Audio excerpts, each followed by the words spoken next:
사랑하는 사암 가족 여러분, 한 주간 주님과의 첫사랑을 회복하고 계신가요? 우리의 딱딱해진 믿음의 밭을 기경해 주시기 위해 주님께서는 우리들에게 매일매일 갈릴리 호숫가에서 만나자고 하시는 것 같습니다. 오늘 듣는 수요 예배는 김진솔 전도사님께서 회복을 소망하는 공동체라는 제목으로 말씀을 전해 주십니다. 큰 은혜 받으세요. 오늘 우리가 함께 볼 본문은 요한복음 21장 13절에서 17절까지 말씀입니다. 요한복음 21장 전체를 전반적으로 살펴보게 될 텐데 그 중에서도 가장 중심적인 13절에서 17절을 함께 읽습니다. 제가 읽겠습니다. 예수께서 가셔서 떡을 가져다가 그들에게 주시고 생선도 그와 같이 하시니라. 이것은 예수께서 죽은 자 가운데서 살아나신 후에 세 번째로 제자들에게 나타나신 것이라. 그들이 조반 먹은 후에 예수께서 시몬 베드로에게 이르시되 요한의 아들 시몬아 내가 이 사람들보다 나를 더 사랑하느냐 하시니 이르되 주님 그러하나이다. 내가 주님을 사랑하는 줄 주님께서 아시나이다. 이르시되 내 어린 양을 먹이라 하시고 또 두 번째 이르시되 요한의 아들 시몬아 내가 나를 사랑하느냐 하시니 이르되 주님 그러하나이다. 내가 주님을 사랑하는 줄 주님께서 아시나이다. 이르시되 내 양을 치라 하시고 세 번째 이르시되 요한의 아들 시몬아 내가 나를 사랑하느냐 하시니 주께서 세 번째 내가 나를 사랑하느냐 하심으로 베드로가 근심하여 이르되 주님 모든 것을 아시오매 내가 주님을 사랑하는 줄을 주님께서 아시나이다. 예수께서 이르시되 내 양을 먹이라. 아멘. 요한복음 21장은 부활하신 예수 그리스도께서 디베랴 호수에서 사랑하는 제자들을 세 번째 다시 만나시는 장면을 담고 있습니다. 지난 주일 목사님께서 말씀하신 것처럼 이때 제자들은 사명을 버리고 예수님을 만나기 전에 옛 생활로 돌아간 것이 아니라 갈릴리에서 만나자 이렇게 말씀하셨던 예수 그리스도의 명령, 예수님의 약속에 따라서 예수님을 다시 만날 것을 기다리고 있었던 것입니다. 그러나 이들이 예루살렘에서 이미 부활하신 예수님을 만났고 그 예수님을 다시 만나기를 기다리고 있었다고 할지라도 앞으로의 삶을 어떻게 살아갈지에 대해서는 구체적으로 아직 정하지 않았고 또 고민하고 있었음을 우리가 짐작할 수 있습니다. 3절입니다. 시몬 베드로가 나는 물고기 잡으러 가노라 하니 그들이 우리도 함께 가겠다 하고 나가서 배에 올랐으나 그날 밤에 아무것도 잡지 못하였더니 예수님과 함께했던 지난 3년, 그들은 어쩌면 그들의 인생의 가장 빛나는 전성기, 꿈과 같던 시간들을 보냈는지도 모르겠습니다. 좋은 집에서 또 맛있는 음식들을 먹으며 호화롭게 살아가던 것은 아니었지만 예수님과 함께 수많은 기적들을 목격했고 또 스스로 예수 그리스도의 권세로 병자들을 치유하기도 했습니다. 인간적으로도 수많은 사람들이 자기는 아니더라도 자기 무리를 따르는 것을 보았고 한 번만이라도 만나기를 간절히 원하는 그 슈퍼스타 예수 그리스도와 함께 가장 가까이에서 지내는 시간들을 보냈습니다. 대단한 인생이지 않습니까? 남자들은 군대 2년의 기억을 가지고도 평생을 우려먹으면서 그때의 사건들을 과장하기도 하고 그때의 추억에 접근하는데 이 제자들의 인생은 과장 하나 보태지 않고도 남들이 충분히 울어볼 만한 대단한 기억이었을 것입니다. 하지만 앞으로의 인생은 앞으로 닥쳐올 현실은 서글프고 척박하기 그지없었습니다. 물고기를 잡으러 가겠다는 베드로의 말이 복음을 전하는 사람으로서의 사명을 버리고 세상의 일을 하러 가겠다는 선언은 절대 아닐 것입니다. 그러나 이것은 몇몇 심리학자들과 또 신학자들의 지적대로 생계를 걱정해야 할지도 모르는 또 앞으로 어떻게 될지 모르는 불확실한 미래를 앞두고 자기들이 가장 익숙했던 것을 함으로써 잠시나마 편안한 마음을 가져보고자 하는 그 제자들의 불안한 심리 상태를 반영하고 있는 것 같습니다. 저는 여기에 동의합니다. 그들은 예수님이 십자가에서 죽으시고서 3일간 영적인 충격 또 인간적인 고뇌를 경험했을 것입니다. 그들이 마주하게 된 현실 앞에 좌절하기도 하고 또 두려워하기도 했을 것입니다. 앞으로 무엇을 해야 할까 걱정하기도 했을 것입니다. 그러면 3일 후 그들이 부활하신 예수님을 만나고서는 정신적인 충격과 또 영적인 혼란이 완전히 회복되고 완전히 해결되었을까요? 저는 그렇게 생각하지 않습니다. 오히려 그들은 더 큰 고뇌에 빠졌을지도 모른다고 생각합니다. 십자가에 달리신 예수님과 함께 어울렸다는 것을 숨기기 위해서 도망쳤던 그 스스로를 부끄러워하게 되었을 것입니다. 자기 믿음의 연약함을 주님께서 다 아시고 실망하시지는 않았을지, 아니면 자기들을 탓하시지는 않을지 걱정하기도 했을 것입니다. 그 3일 동안이나마 미래에 대해서 깊이 고민했을 것입니다.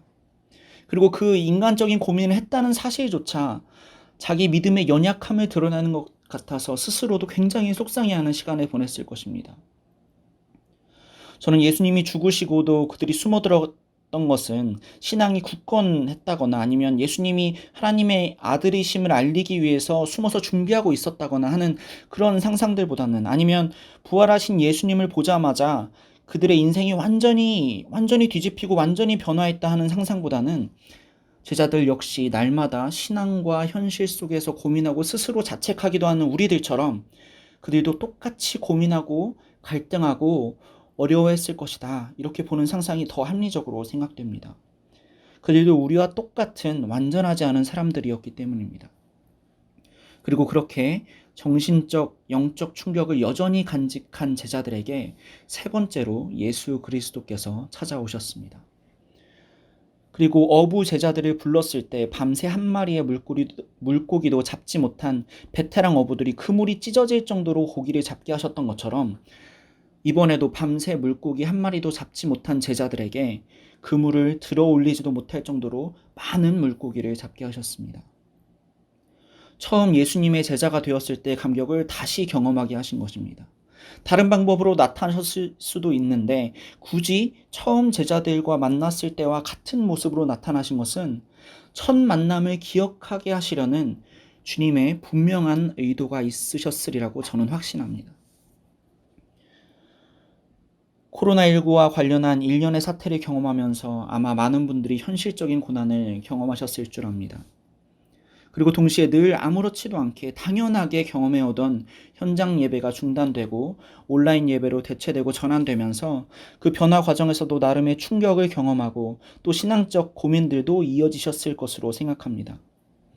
물론 예배당에서 드리는 현장 예배에만 은혜가 있고 하나님께서 함께 하시는 것은 아니기 때문에 온라인 예배를 통해서도 나름의 신선함이나 또 각자에게 특별한 은혜가 주어졌을 줄 압니다. 얼마 전 기독교인들을 대상으로 한 설문조사에 따르면 온라인으로 예배한 교인들 중에 90%는 가족들과 함께 예배할 수 있어서 좋았다라고 평가한다고 합니다. 그동안 주일학교와 청소년부, 청년부 이런 교육부서 또는 각자 가족들이 교회 봉사 영역에 따라서 또 시간대별로 떨어져서 가족들이 예배드리다가 이번 기회에 가정에서 온 가족이 함께 모여서 예배하게 되니까 그게 참 좋았다, 그게 참 은혜로웠다, 이런 평가를 내리는 것입니다. 그리고 일련의 시간들을 통해서 현장 예배의 소중함, 나아가 예배 자체와 모임 자체의 소중함에 대해서 다시 생각할 수 있게 되어서 좋았다는 평가도 대다수를 차지했습니다. 이러한 평가들은 지난 2달여 시간 동안에 한국교회가 코로나19 사태를 통해서 얻게 된 긍정적인 부분입니다. 그러나 동시에 70% 정도의 교인들은 좋았다라고 평가하면서도 온라인 예배의 불편함을 호소하기도 했습니다. 아무래도 어린아이들을 키우는 가정에서는 집중력이 흐트러지는 아이들을 어르고 달래면서 동시에 예배하는 것이 쉽지 않았을 것이고, 어떤 분들은 온라인 환경이 녹록지 않았을 수도 있습니다. 불신자 가정에서 혼자만 주님을 믿는 경우에는 특히 더 큰 어려움이 있으셨을 것입니다. 교회 안팎에서 현장 예배를 두고 이어진 분열과 또 갈등들, 논쟁들을 보면서 실망하신 분들도 있을 것이고, 그것들을 놓고 함께 고민하고 함께 힘들어하시는 분들도 계셨을 것입니다. 어떤 분들은 교회에 모이지 못한다는 사실만을 놓고도 절반 이상의 분들이 눈물이 나더라, 이렇게 고백하시는 분들도 있습니다. 이 사태를 계기로 스스로의 신앙을 점검하고 고민하게 되었다고 말씀하시는 분들도 계십니다. 그래도 감사한 것은 이런 부정적인 생각들도, 부정적인 평가들도 있는 가운데에도 많은 분들이 이 사태를 긍정적인 신앙의 고민의 계기로 삼고 또 예배의 소중함을 일깨우는 기회로 삼고자 한다는 긍정적인 결론에 도달하셨다. 이렇게 말씀하고 계시는 것입니다. 그래도 지난 2주 정도는 우리의 환경이 많이 회복되어서 여러 방역 지침들을 지키는 가운데서나마 함께 모여서 예배할 수 있었으면 참 감사한 일입니다. 예배의 소중함을 느끼게 되셨다는 우리 성도님들께 한번 여쭤보고 싶습니다. 지난 한 주 또는 2주의 예배로, 우리 현장 예배로 침체기였다면 침체기였을 지난 코로나 사태 기간에 우리의 함께 침체된 영성이 많이 회복되셨습니까? 1년의 사태를 두고 우리 가운데 있었던 여러 회복되어야 할 모습들, 분열된 것들이나 아니면 그 어떤 것들이 모두 회복되셨습니까? 어쩌면 각 가정에서 온라인으로 드리는 마지막 예배일 오늘 수요 예배 가운데, 그리고 곧 돌아올 주일의 현장 예배 가운데 주님께서 제자들을 만나주시고 처음 만남의 감격을 떠올리게 하셨던 것처럼 우리에게도 주님을 처음 알고 또 만났던 그 감격의 순간이 되살아나는 특별한 감동이, 그리고 주님께서 처음 그때처럼 각자를 다시 만나게 해주시는 특별한 경험이 있으시기를 소망합니다. 현장 예배를 드리지 못해서 각자 묵상하고 고민하던 어려움, 그리고 신앙적인 고민과 갈등이 한순간에 해결될 수는 없겠지만 오늘 그리고 앞으로 주님의 만나주심으로 뜨겁게 다시 회복될 수 있기를 간절히 소망합니다. 오늘 본문에서 발견하게 되는 다른 교훈 한 가지는 우리가 특별히 누구에게 더 관심을 두어야 하느냐 하는 것입니다. 언론을 통해 들으신 분들이 있으시겠습니다만 독일의 한 동물원은 코로나19 사태가 심각해지면서 이를 대비한 계획을 세웠는데 동물들의 순위를 매겨서 어떤 동물을 먼저 포기하고 어떤 동물을 끝까지 살려야 할지 목록을 작성했다는 겁니다. 마지막까지 살려야 할 동물로는 북극곰이 꼽혔고 가장 먼저 포기하되 심지어 정말 절박한 상황에 이르러서는 다른 동물들의 먹이로까지 활용하게 될 동물들로 염소와 사슴이 뽑혔습니다. 순위를 매긴 기준이 정확하게 알려지지는 않았습니다만 아마 동물들의 경제적 가치, 현재의 건강 상태, 생존 가능성 같은 것들이 그 순위를 꼽히는데 점수로 매겨졌을 것입니다. 슬프게도 이러한 경제적 논리, 적자 생존의 원리는 우리 인간 사회에도 그대로 적용되는 것 같습니다. 그리고 이러한 슬픈 구조는 일련의 코로나19 사태를 통해서 더 적나라하게 우리에게 드러나고 있습니다. 세계 곳곳에서는 병상이 부족해서 병세를 이겨내기 힘들다고 판단되는 노년층의 치료를 포기하는 사태가 일어나기도 하고 심지어 일정 연령 이상에 대해서는 아예 검사 자체를 거부하기도 한다는 소식이 들리기도 합니다. 경제적 여건이 좋지 않은 이들은 자기에게 발열과 호흡기 증상이 있는데도 검사 비용을 감당하지 못할까 아예 검사와 치료를 포기하기도 합니다. 치료의 문제를 떠나더라도 가까이 있는 한국에서도 공동 식사 제공이 중단되면서 매일 식사와 반찬을 제공받던 취약계층들이 굶주리게 되는 일들이 우리 주변에 벌어지기도 했습니다. 물론 우리 모두 고통받고 있습니다. 사업이 부도 위기를 맞기도 하고 강제로 휴직에 떠밀리기도 합니다. 하지만 경제적 상위 계층이 해외여행을 중단하게 되는 정도의 위기, 아니면 중산층이 외식을 자제하고 먹고 싶은 것, 하고 싶은 것을 조금 절제하는 정도의 어려움이라면 경제적, 사회적 취약계층들은 말 그대로 죽느냐 사느냐 하는 생존의 위기에 처했지 않습니까? 그들을 어떻게 정책적으로 도와야 한다 하는 정치적 논쟁으로 끌고 가자는 것이 아닙니다. 그것은 교회가 아니라 어쩌면 정치인들이 해야 할 문제이기 때문입니다. 다만 성경은 언제나 약자들에게 특별한 관심을 보이고 있었고 예수님도 그들을 특별히 더 아끼셨다는 사실을 우리는 기억하고 있어야 한다는 것입니다. 이것은 영적인 약자들에게도 동일하게 적용되어야 할 문제입니다. 성경을 통해서 함께 살펴보겠습니다. 디베랴 호수에는 모든 제자들이 있었던 것은 아닙니다. 2절 말씀에 따르면 베드로, 도마, 나다나엘, 요한과 야고보를 포함해서 7명의 제자들이 있던 것으로 파악이 됩니다. 주님께서는 그들 모두를 만나 주셨습니다. 그들 모두와 함께 음식을 드시고 교제하셨습니다. 그런데 그 와중에 더 특별하게 만나 주신 제자가 있습니다.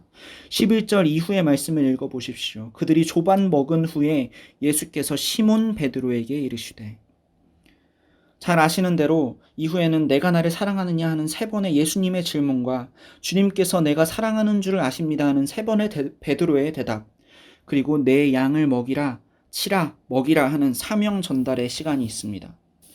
베드로는 어떤 사람입니까? 예수님의 수제자로서 주는 그리스도시고 살아계신 하나님의 아들입니다 하는 고백 이후에 그 반석 위에다 교회를 세우겠다, 베드로 위에다 교회를 세우겠다 하는 칭찬까지 들었던 제자였지만 십자가에 달리신 예수님을 모른다고 부정한, 격하게 말하면 그들의 배신자이기도 했습니다. 아마 베드로 스스로도 그 이후에, 그 부정한 일 이후에 힘든 시간이 있었을 것입니다. 의리를 지키지 못한 데에 대한 인간적인 미약함과 영적인 죄책감, 그리고 십자가 사건 이후에 누구보다도 힘들어하고 누구보다도 고통스러워하는 일들이 있었던 그런 제자였을 것입니다. 그리고 주님께서는 그렇게 특별히 더 고통스러워하고 더 힘들어하는 베드로를 만나 주셨습니다.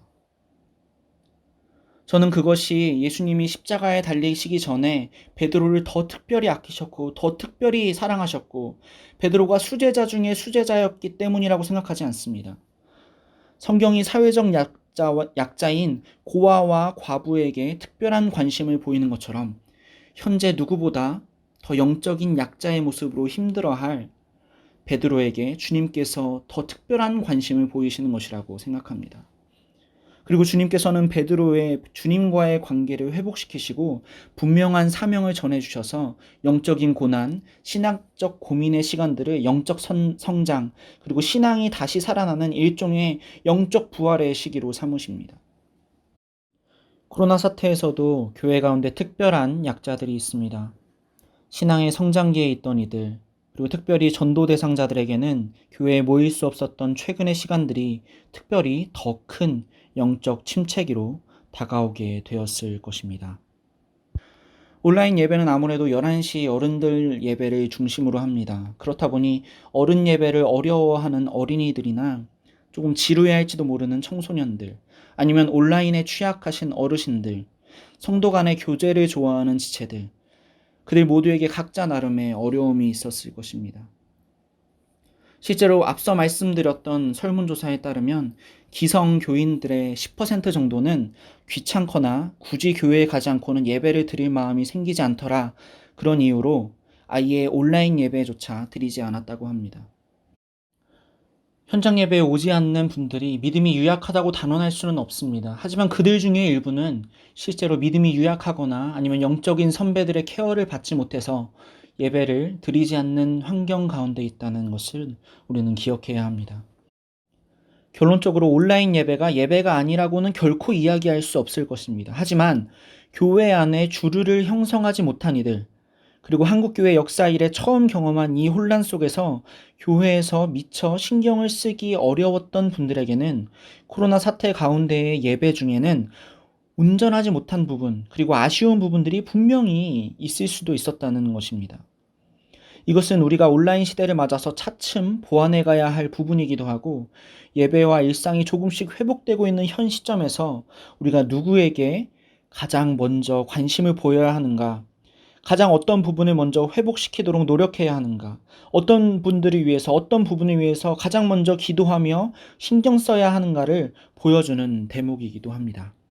교회의 약자들, 또 교회 밖에 우리 전도 대상이 되는 이들, 그들이 신앙을 잃어버리지 않도록 또 주님의 품으로 돌아올 수 있도록 우리가 더 큰 책임을 가지고 관심을 보여야 할 것입니다. 적어도 그들을 위해서 더 특별히 기도해야 할 것입니다. 왜냐하면 주님께서도 그렇게 하셨고 성경도 끊임없이 약자들에게 관심을 보이고 있으며 양을 먹이고 치라는 말로써 우리에게도 주님께서 분명하게 명령하고 계시기 때문입니다. 말씀을 정리합니다. 부활하신 예수님께서는 제자들을 3번씩이나 만나시면서 그들의 정신적 침체, 신앙적 고민들을 회복시키셨습니다. 우리에게도 그러한 특별한 경험이 있기를 원합니다. 그리고 그렇게 함께 기도하고 여러 방면의 회복을 위해서 함께 힘쓰는 가운데 제자들 중에 가장 힘들어했을 베드로를 주님께서 특별히 찾아가시고 회복시키셨던 것처럼 우리 역시 우리 가운데 소외되고 가장 힘들어할 이들을 향한 관심과 중보를 놓지 않았으면 좋겠습니다. 힘들어할 지체를 위해서 누구보다 먼저 손을 내밀고 고통을 분담하며 중보할 수 있는 우리 귀한 사암 성도님들이 되시기를 주님의 이름으로 기도합니다. 기도하겠습니다. 주님, 우리에게 다시 모일 수 있는 시간들을 주심에 감사합니다. 또 지난 어려운 기간 동안에도 교회를 위해 기도하고 예배를 소중히 여기며 스스로의 신앙을 돌아보게 하는 시간으로 삼게 하심에도 주님 참 감사를 드립니다. 이제 우리가 사태 해결과 함께 회복을 고민해야 하는 이 때에 주님께서 우리 모두에게 회복의 은혜를 허락하시고 우리 역시 소외된 지체들, 우리보다 더 힘들어할 지체들을 위해 기도하고 도울 수 있는 성숙한 그리스도인들이 되게 하여 주시옵소서. 회복될 우리들의 온전한 모임들을 기대하고 경제와 사회 역시 회복될 수 있기를 기도합니다. 그리고 그 가운데에서 우리 그리스도인들이 각자의 역할들을 감당하며 세상의 빛, 그리고 이 땅에 소금된 역할들로서 주님의 나라를 선포하고 이루어가게 하여 주시옵소서. 감사드리며 예수님의 이름으로 기도드립니다. 아멘. 오늘 말씀을 통해 어떤 도전을 받으시고 결단을 하셨나요? 코로나19로 눈물을 하염없이 흘렸던 시간들이 있었지만 오늘 말씀을 통해 회복시키시는 주님을 기대하게 됩니다. 나를 회복시키실 것과 주일학교와 청소년부 청년들을 새롭게 하실 것과 연약한 자를 일으켜 주실 회복을 기대합니다. 뜨거운 찬양의 회복과 주님의 임재 안의 말씀의 회복과 성령 충만한 기도의 회복, 다음 주 수요일에는 사암리에서 회복의 축제가 일어나기를 소원합니다. 평안한 밤 되시고요. 사랑하고 축복합니다. 그는 나의 노래, 구원의 약속, 부활의 소망, 사랑의 완성. 은혜의 빛 안에서 기쁨의 노래 부르